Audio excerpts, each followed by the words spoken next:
Tối nay, để Hoàng Quế Hương không bị bất ngờ đến mức không kịp trở tay, cô đã đem chuyện bắt cặp Trương Cần lén lấy sổ hộ khẩu và việc chính tay mình đã bán cuốn sổ đó được 100 tệ.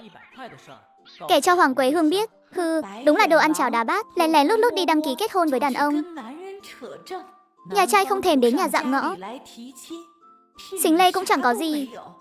Tự mình làm rẻ rúng bản thân. Vãn Vãn à, mẹ nói con nghe. Đàn bà con gái ấy à, trước hết phải biết tự coi trọng chính mình, thì người khác mới coi trọng con được.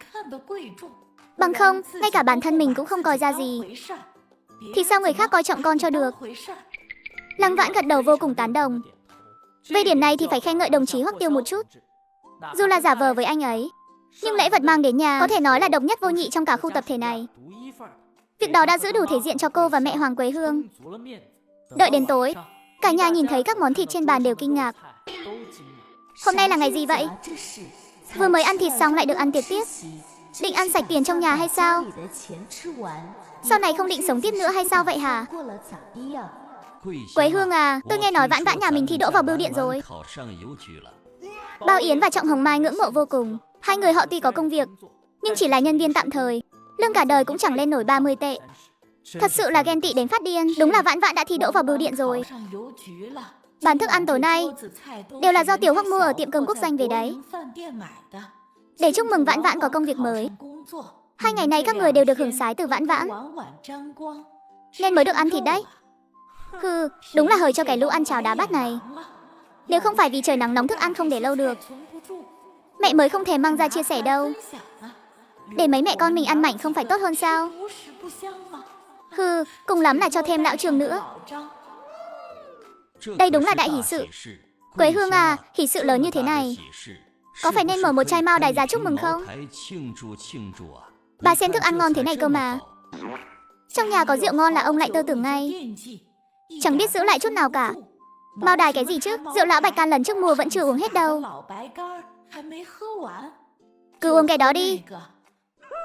Rượu ngon thuốc quý đều phải để dành cho Vãn Vãn. Sau này con bé đi làm có thể mang đi biếu lãnh đạo, hoặc là khi kết hôn với Tiểu Hoắc, đôi trẻ kiểu gì cũng có lúc phải mời khách. Lúc đó mang ra để giữ thể diện cũng được. Mấy ông thì đang uống cái gì? Cha con Trương Học Minh có chút thất vọng, nhưng nỗi thất vọng cũng chỉ thoáng qua. Có rượu uống có thịt ăn, cứ như là đang ăn Tết vậy. Còn gì mà không hài lòng nữa chứ. Vãn Vãn, em thực sự quá giỏi luôn. Em chính là niềm tự hào của anh cả. Các cháu trai cháu gái đều nên học tập em. Trương Hồng Kỳ của thực là thành tâm thành ý. Lăng Vãn tính tình không tốt, nhưng thực sự là có bản lĩnh. Thấy rõ là sắp phải về nông thôn rồi. Kết quả không chỉ nhanh chóng tìm được đối tượng tốt, mà công việc cũng để con bé kiếm được rồi. 1 đồng cũng không tốn. Ngược lại Trương Cần chẳng giúp được đích sự gì. Trương Hồng Bân ở bên cạnh cũng vội vàng phụ họa. Lúc Trương Cần dẫn Quách Húc Dương bước vào cửa, nhìn thấy cảnh tượng này, cô ấy cảm thấy mình như không phải người nhà này. Lăng Vãn mới đúng là, hốc mắt cô ấy bỗng chốc đỏ hoe. Yên tâm, có anh đây. Sau này anh sẽ đối tốt với em. Cái nơi không có hơi ấm này, cái gia đình mà mọi người đều mù quáng này, em không cần phải luyến tiếc. Lăng Vãn ngẩng đầu liền chạm phải ánh mắt của hai người họ. Nhìn cái bộ dạng đáng ghét đó của họ, tâm trạng đang vui vẻ bỗng chốc trở nên u ám. Cần về rồi à? Còn dẫn cả đối tượng về nữa. Mau ngồi đi, Hồng Cường. Con dẫn mấy đứa nhỏ lấy thêm chút thức ăn rồi ra góc kia ăn đi. Mẹ, ngồi chen một chút là được mà. Dù sao cũng chỉ thêm một người, thêm một đôi đũa thôi. Đã nhận tiền để người ta kết hôn rồi, cần gì phải nói ra nói vào làm gì cho không vui. Đây chẳng phải là tự tìm rắc rối sao? Không cần đâu, hai mẹ con kẻ tung người hứng. Coi tôi và Trương Cần là gì chứ? Là kẻ ăn mày sao? Rõ ràng Trương Cần mới là con gái ruột của cái nhà này. Hai kẻ chiếm chỗ người khác này lại nghiễm nhiên coi mình là chủ rồi. Anh ta đặt chai rượu lên bàn. Nói thẳng, tôi và Trương Cần đã đăng ký kết hôn rồi. Tôi dự định sẽ đưa cô ấy đi theo quân đội. Đến đây là để thông báo với mọi người một tiếng. Ý gì đây? Đăng ký rồi sao, Tiểu Quách? Thứ nhất, cậu chưa sắp xếp cho trưởng bối hai bên gặp mặt. Thứ hai, chưa có trưởng bối nào đến dạm ngõ. Thứ ba, chưa đưa xính lễ. Dựa vào cái gì mà rước em gái tôi đi? Trương Cần à, em nói năng sao mà dễ dúng thế hả? Đàn ông không đưa cho em cái gì mà em cũng đòi đi theo sao? Hắn ta phải coi thường em thế nào mới không đưa cho em thứ gì chứ? Nước mắt của Trương Cần lập tức rơi xuống. Đúng là một đóa hoa sen trắng lay động trước gió mà.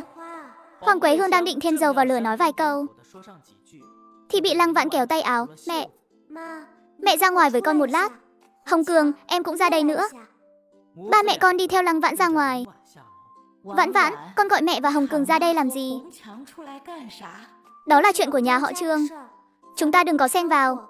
Nói giúp bên nào thì chúng ta cũng chẳng được ích gì. Hoắc Tiêu đã đưa tiền và phiếu cho con. Anh ấy bảo con đưa mọi người đến tiệm ăn nhà nước ăn một bữa ngon. Trương Hồng Cường vừa định gieo hò thì bị bịt miệng lại. Ăn mảnh thì phải lén lút mà đi. Không được để người trong nhà biết. Nhỏ tiếng thôi. Ăn tiệm nhà nước gì chứ? Cơm canh trong nhà đâu có kém gì tiệm ăn nhà nước. Tiền và phiếu con cứ tự mình giữ lấy. Ăn chẳng bao nhiêu, mặc chẳng bao nhiêu. Không biết tính toán mới chịu nghèo. Mẹ, con thi đỗ vào bưu điện rồi. Vốn dĩ con muốn chúc mừng một chút, nhưng trong nhà đông người quá. Khó khăn lắm mới có được cơ hội này. Ba chúng ta lẻn đi sẽ không ai chú ý đâu. Mẹ đừng có làm con mất hứng. Tiền phụ cấp mỗi tháng của con rẻ mẹ hơn 100 đồng lận. Con gái mẹ chẳng lẽ lại không được muốn ăn gì thì ăn sao? Thế thì lấy anh ta làm gì? Chẳng thà tìm người mỗi tháng chỉ kiếm được 20-30 đồng.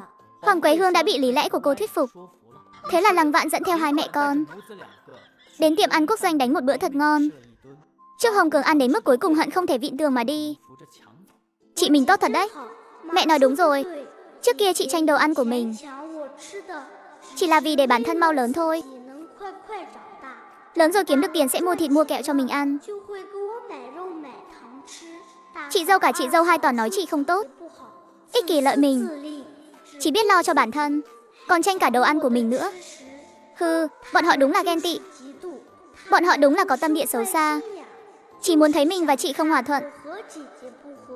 May mà mình không mắc bẫy.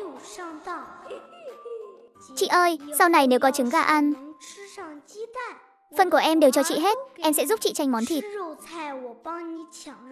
Thịt của em cũng cho chị ăn hết. Anh rể mà đối xử không tốt với chị thì chị cứ nói với em. Em sẽ dạy dỗ anh ta. Chị cảm ơn em nhé, em trai ngoan của chị. Đi vệ sinh không? Chị muốn đi một lát. Em không đi, em đứng đây đợi mọi người. Sau khi Lăng Vãn đi ra, liền nghe Trương Hồng Cường ở nhà vệ sinh nam bên cạnh gọi. Chị ơi, em đang đi ngoài, chị cứ ra trước đi. Lăng Vãn vừa rẽ ra thì nghe thấy có người nói chuyện. Sư phụ cứu mạng với. Đám cưới của con bên nhà gái muốn mời thêm mấy bàn. Mỗi bàn đều phải có gà, có vịt, có cá. Con đào đâu ra nhiều gà vịt cá thế này? Cút cút cút, tiệm ăn quốc doanh có phải do ta mở đâu. Không có phiếu ta cũng chịu thôi. Ngươi đến chợ đen mà xem thử đi. Sư phụ ơi, con đi chợ đen rồi. Kết quả gặp phải đội tuần tra. Vừa đưa một đồng tiền ra đã bị người ta cuỗng mất thì không nói. Con còn suýt chút nữa bị bọn họ bắt được đấy. Đây không phải là khách hàng tự tìm đến cửa sao? Nhưng bán cho anh ta thế nào mới là vấn đề. Cô nấp ở góc tường không nhúc nhích, tiếp tục nghe lén. Đợi đến khi cả hai người rời đi cô mới bước ra. Quay lại phải nghe ngóng xem bọn họ tên là gì. Nhà ở đâu? Mình cảm thấy mình sắp phát tài đến nơi rồi. Ha ha ha ha. Chị cười cái gì thế? Tránh xa chị ra một chút. Cái thằng bé này đi vệ sinh lâu quá nên người ám mùi rồi. Em đi vệ sinh có mang theo giấy không? Không ạ, lúc vào em có bẻ cái que rồi. Quác quác quác quác. Thằng em thối này đúng là không chịu nổi mà ha ha ha.